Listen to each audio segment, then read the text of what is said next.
Alright, so I wanted to go over what's currently in my Plex server.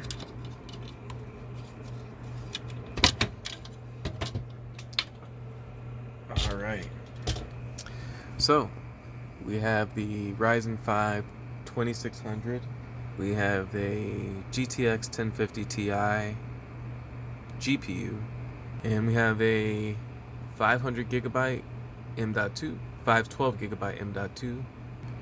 We have 32 gigs of T-Force memory by Team Group. We have 4 5 terabyte hard disk drives, and the motherboard is an MSI X470. Pretty decent for a Plex server. It does decent transcoding with very little hiccups.